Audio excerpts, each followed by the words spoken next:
Good evening, ladies and gentlemen. This is Marcia Weeks of the Marcia Week Show, and this is our lunchtime edition. It's a special edition because today is the anniversary of Gen Z protests in Kenya.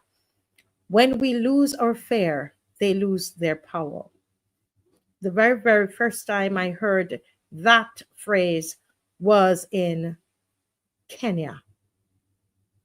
Today we speak the names of the fallen. Albert Ojwang, a young Kenyan blogger who died in police custody under suspicious circumstances. Boniface Kariuki, a hawker, shot at close range by police during protests. We speak their names because silence is complicity. These are not isolated incidents.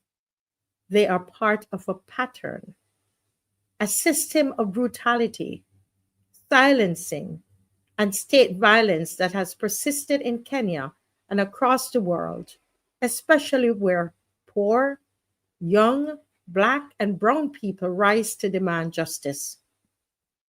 It is happening now. On the anniversary of last year's storming of the Kenyan parliament, when anti-tax protesters flooded the streets, many of whom were abducted, tortured, or killed. The irony? President William Ruto had vowed to end police brutality. Instead, it has escalated. But the people are not silent. They are in the streets again. And this time, they're not afraid. And that is what today's show is about: fear and what happens when we lose it. The book that you see on the screen, written by yours truly, Marcia Weeks, the title of it is When We Lose Our Fear, They Lose Their Power. And this book has been inspired by the Gen Z Kenyan protests.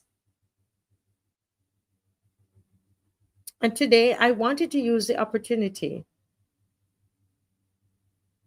to share with you and to remind you of what happened in Kenya, June 25th, 2024, 1 year ago.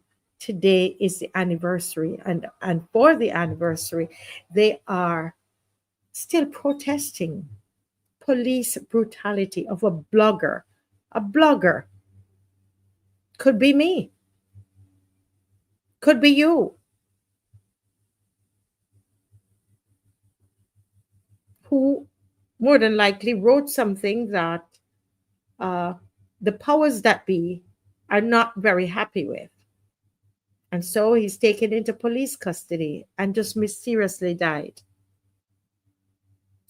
While visiting Kenya this year, early this year, the end of December into January, we were told of the reports of so many of our young people in Kenya who were abducted by the Ruto government. Abducted. Why were they abducted? Because of social media posts against the government. And these young people are still on the streets today. We're going to look at a couple videos from them. This is a very short show today, very short, just 30 minutes, but I want us to remember them. Let's go back to the book that you see on the screen. In December, one day before I traveled to Kenya, December 30th, I start writing this book. One day before I boarded a plane to Kenya, I had no idea I was about to write a book, but I knew something powerful was stirring inside me. I was inspired, charged, lit up by what I had witnessed from afar: the fire of Kenya's Gen Z's uprising. This was not just a protest. It was it was not chaos. It was clarity. It was informed, fearless, youth-led resistance to injustice. And I said to myself, this is what the Caribbean needs. This is what Africa needs. This is what all of us as Black people need. We need to remember who we are. When I landed in Kenya on December 31st, destiny placed someone special in my path.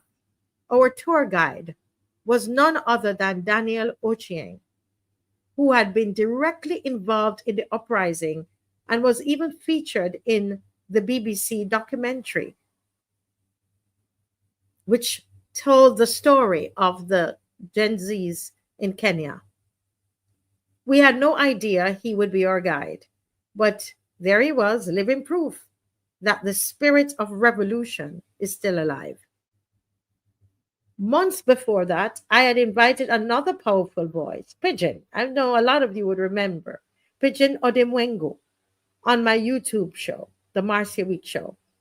He gave us an unfiltered view of what was happening on the ground in Kenya. The stakes, the risks, the reasons. And after meeting Daniel, it became clear both of them had to write the foreword to this book. So the foreword for the book, When We Lose Our Fear, They Lose Their Power, was written by two young Kenyans, Daniel Ojwang and Odemwengu Pidging.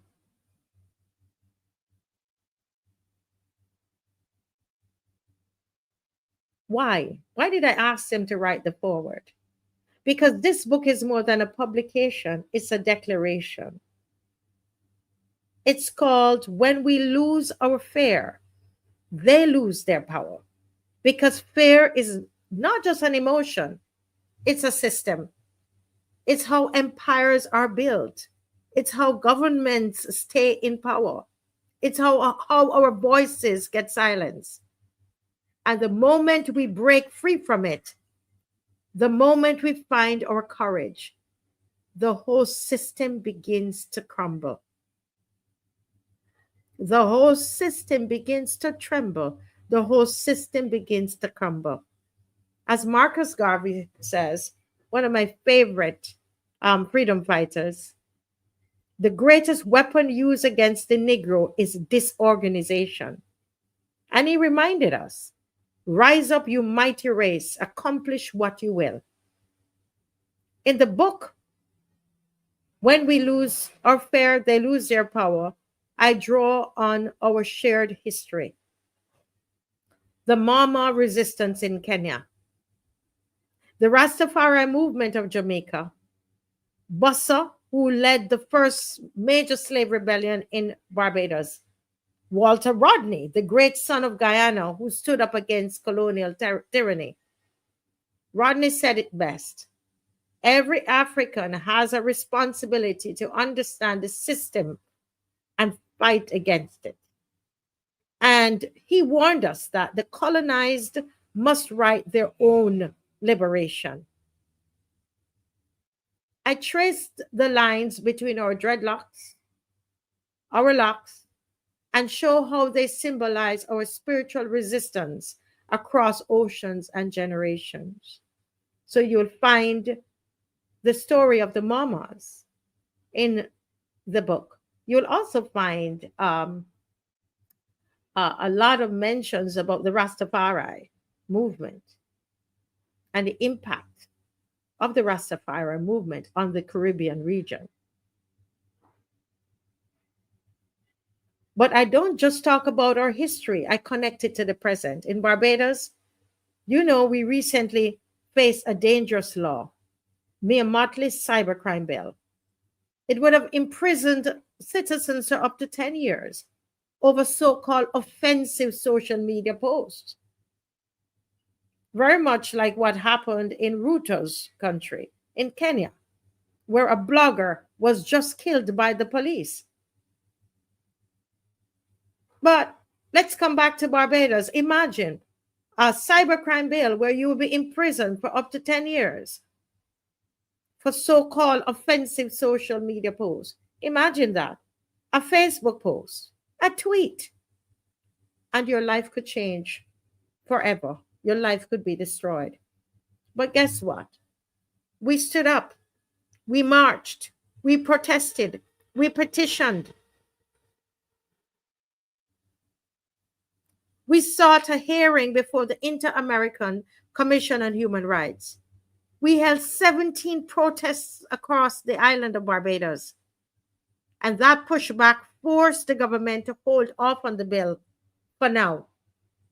And I want to say this today, that Kenya, the Gen Zs in Kenya, you gave us the courage to fight. Thank you. Thank you. Thank you to Daniel Ochieng. Thank you to Odemwengo.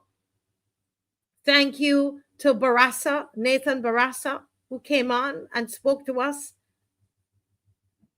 about the Gen Zs and what was happening in Kenya and inspired us. You gave us the courage to fight. Your stand gave us the strength to take ours. That's the power of what you did and what you're still doing, even right now as we speak, in the streets of Kenya.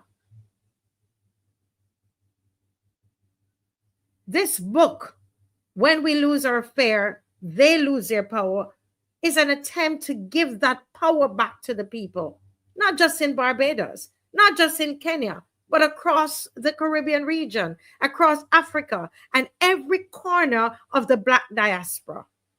I wrote this book to awaken the people, to say to young and old, stop being spectators.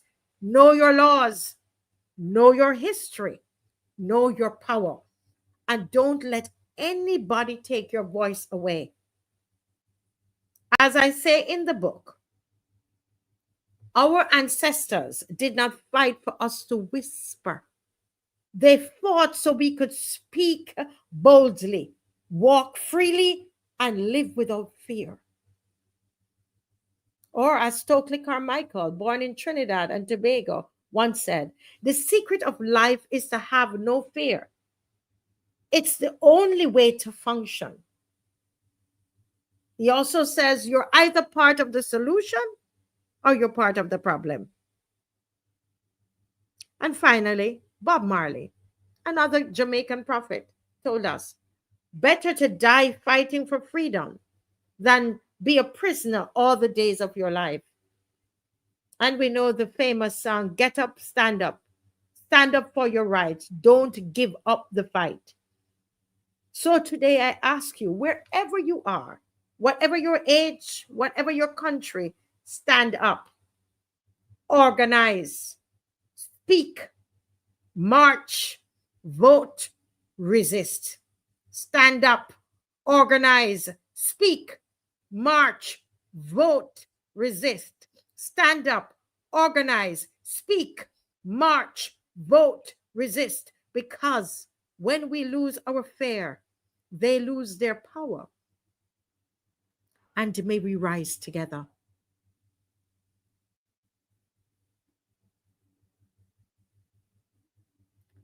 That is the essence of this book. This book is for all of us, whatever age, whatever your age. You're never too old to stand up and never too young to stand up. It's about standing up. And before I leave you this evening, I want to share with you some videos.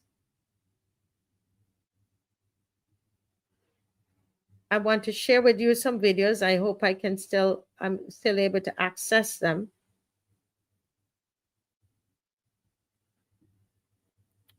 And this is just a little bit of what is happening in Kenya.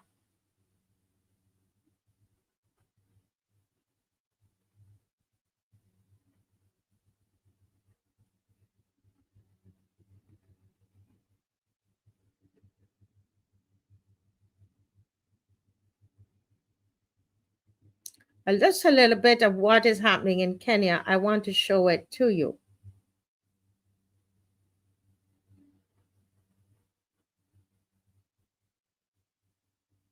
Take a look.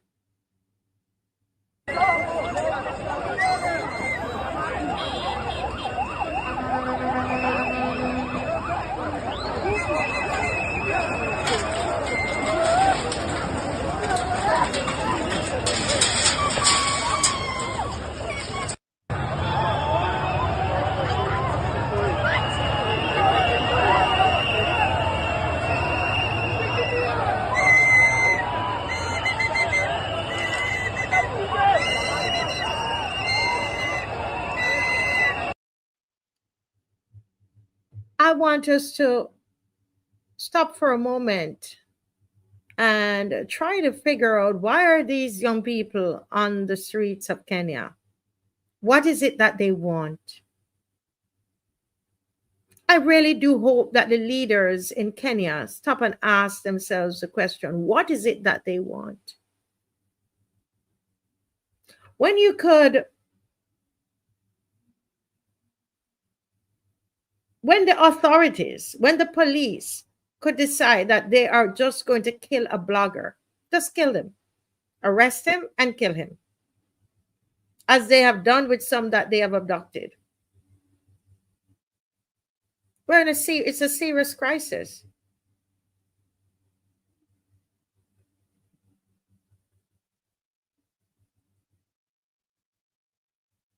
And this is what has happened in Kenya and why they are protesting. They're calling for justice.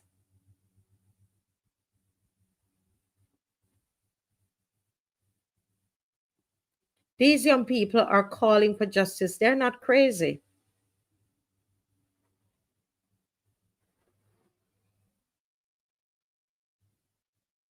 They are not crazy. They're calling. And you see, I say this all the time. We see people and they say, oh, but why are they behaving that way? A lot of times it's because they have done all the other things that they're supposed to do. They've written letters, they've written petitions. They've done petitions, signed petitions.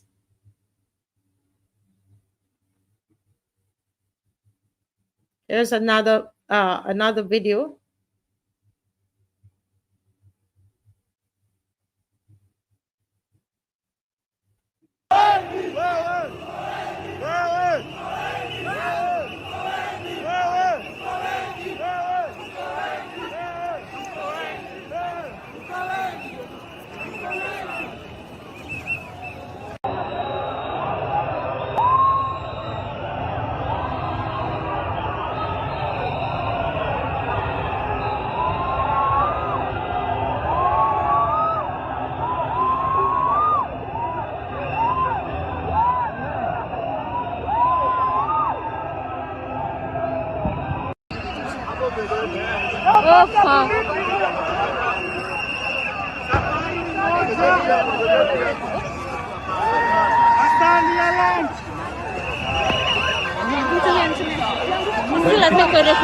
Kita cuma.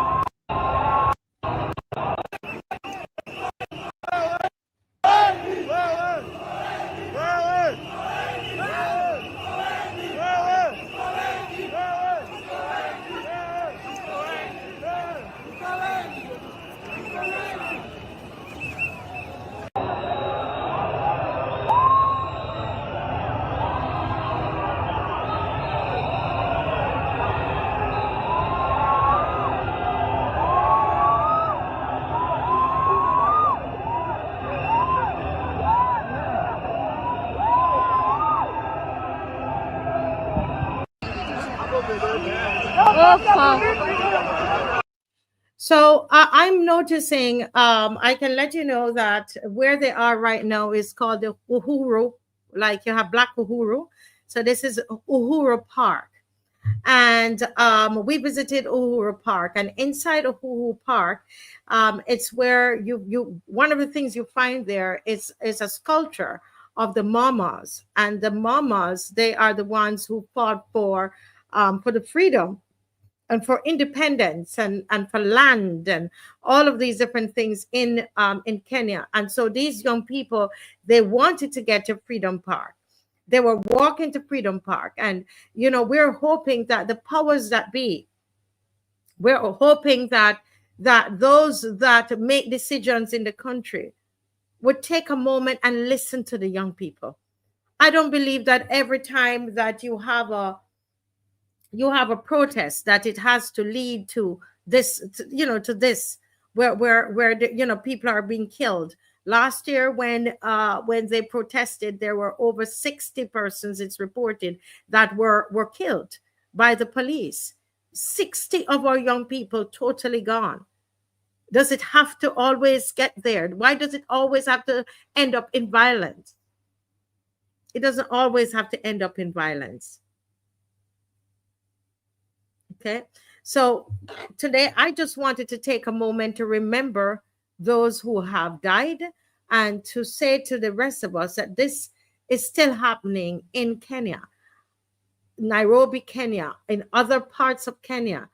I really wanted to take the time, as short as it is, and to also make the connection with the book, which I think it's important that is done, because the book came as a result of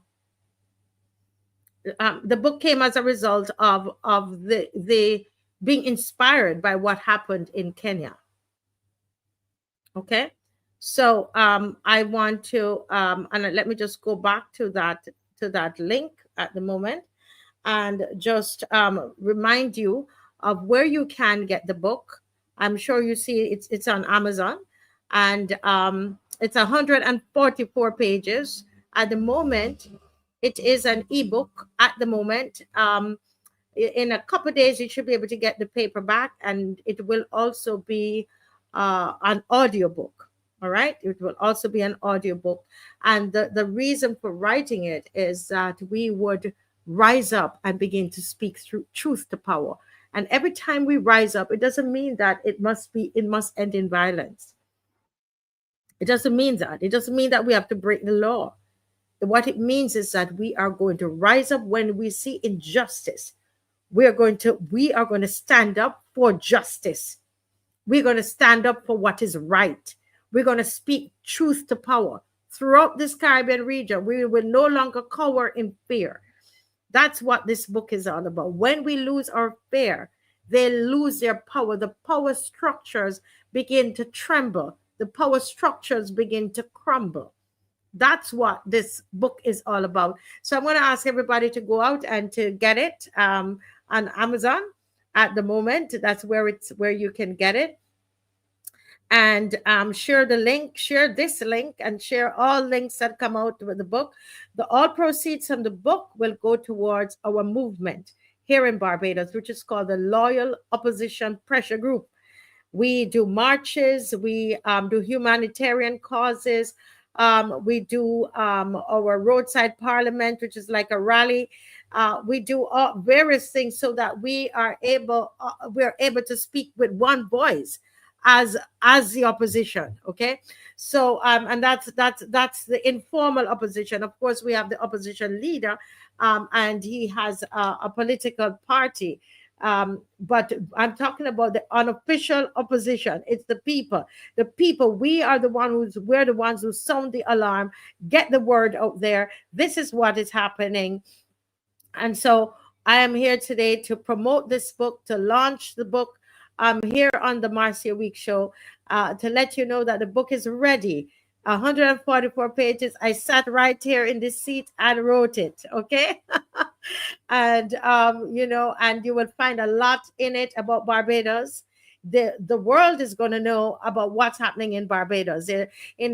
Towards I think the last chapter, I have a couple paragraphs in there about the senator and about what happened in Whole Town.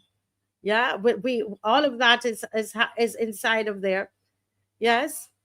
Senator Crystal Haynes is featured in the book as well. So it's everything that's happening in Barbados is interwoven. The whole town is inside of it.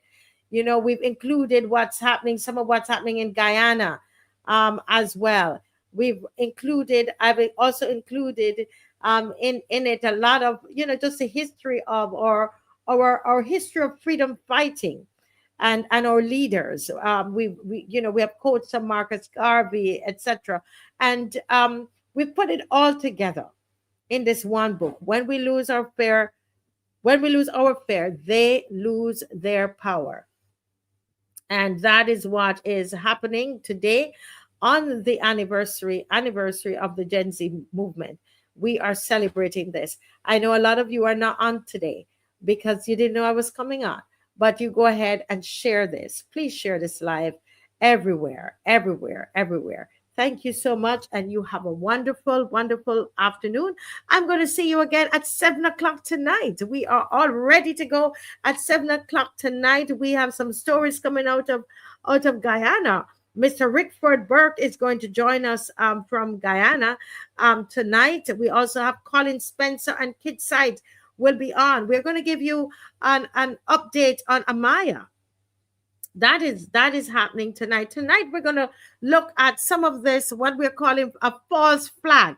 There's this flag that we're seeing the Prime Minister is flying high in Parliament. And so we're going to take a look at that, and just some of the other plans that they have to change Barbados in their image and in their likeness. We're going to take a look at that later tonight. So go ahead on Amazon and go check out the book. Come on, go check out the book. When we lose our fare, they lose their power. 144 pages. And I've poured my heart into this, and I'm asking you kindly, go and support. Share, share, share, like. God bless you. Have a good afternoon. See you at 7 o'clock. Bye-bye.